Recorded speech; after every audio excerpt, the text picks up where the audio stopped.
Ya, kita lanjutkan. Bu Tata, jadi bagaimana menjawab berbagai tudingan tadi dari anggota DPR? Karena kalau dilihat sebenarnya kan kasusnya kalau ada temuan BPK simpel kan, tinggal dikembalikan saja dananya ke kas negara. Tapi kenapa kemudian mengendap cukup lama di sana?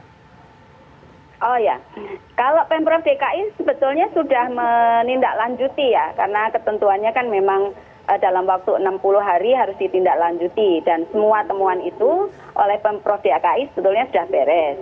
Misalnya yang kelebihan bayar itu ya, yang soal 103 pegawai yang ada yang pensiun ataupun tugas belajar ya kan.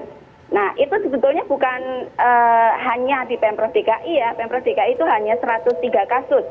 Sementara menurut BKN di seluruh Indonesia itu ada 70.000 kasus. Iya. Nah, jadi artinya itu tidak hanya temuan untuk DKI. Persoalannya kenapa lebih bayar kan gitu? Yeah. Ini karena ada persoalan administrasi di sini, di mana orang yang meninggal itu oleh ahli waris. Nah, itu kan ahli warisnya harus menyerahkan surat kematian. Sementara kalau misalnya belum diserahkan surat kematiannya itu, secara aturan memang gaji tidak boleh di stop, seperti itu. Jadi itulah mengapa terjadi kelebihan bayar untuk pegawai yang sudah meninggal ya, beberapa hanya 103. Nah, dan ini tidak hanya terjadi di Jakarta.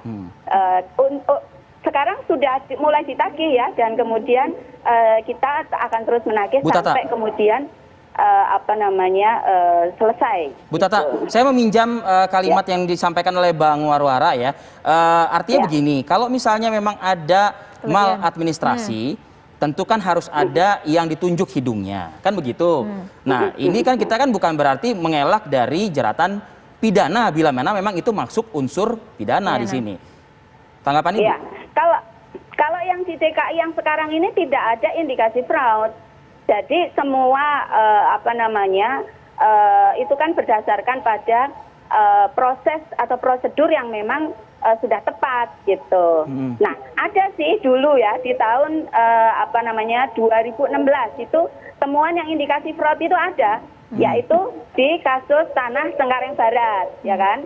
Nah, itu ada indikasi merugikan negara 680 miliar lebih. Dan sekarang sudah ditindaklanjuti, ada di kepolisian masih gitu.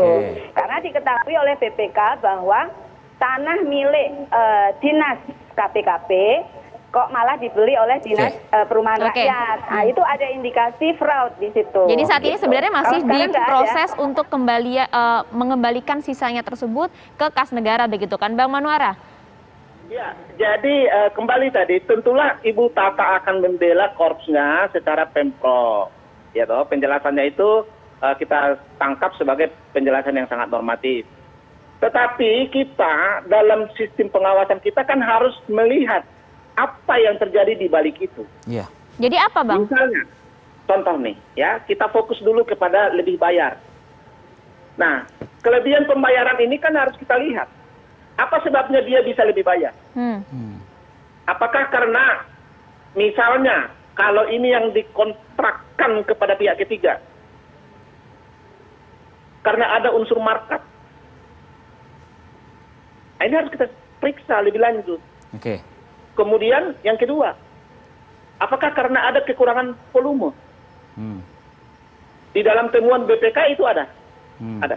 Tapi tadi Bu Tata mengatakan tidak terjadi fraud sebagaimana beberapa kasus. Ya tentulah Ibu Tata akan mengatakan begitu karena kita bicara dengan data, ada bukunya kan. Nih, ada bukunya. Artinya Bang Manwara melihatnya terjadi fraud dong untuk beberapa kasus yang disebutkan. Ada potensi fraud. Potensi di sana. Ada potensi. Nah, tapi saya sebut ya potensi ya. Potensi ya. Kemudian yang ketiga adalah karena kekurangan kualitas atau penurunan kualitas. Nah, kalau ketiga unsur ini ketemu, masuk, baru kita lihat lagi nanti. Ibu selalu mengatakan tadi karena kesalahan administrasi, tidak sesuai dengan peraturan, ada peraturan sebelumnya yang tidak mengakomodasikan gitu. Nah, kita cek. Kalau ada peraturan, kalau ada administrasi, semua hukum administrasi diatur loh ya. Tidak ada hukum administrasi di negara ini yang tidak berdasar hukum. Semuanya itu ada aturannya. Kalau itu ada dilanggar, bisa dikategorikan dia perbuatan Iya. melawan. Bang Manora tadi sampaikan memang ada potensi di sana, tapi kan sebenarnya kalau kita lihat kan ada batas waktu dari BPK itu 60 hari untuk menyelesaikan semuanya. betul. Kita lihat saja nanti bagaimanakah hasil Memang, pengembalian kas ya. negara. Kita tunggu nanti bagaimana kabar dari Pemprov DKI Jakarta. Terima kasih Bu Tata, terima kasih juga Bang Manora. Kita dialog lagi lah lain kali ya kalau sudah ada hasil nanti setelah 60 hari. Terima kasih semuanya. Assalamualaikum, selamat pagi. Ya, terima kasih. Baik. Pak.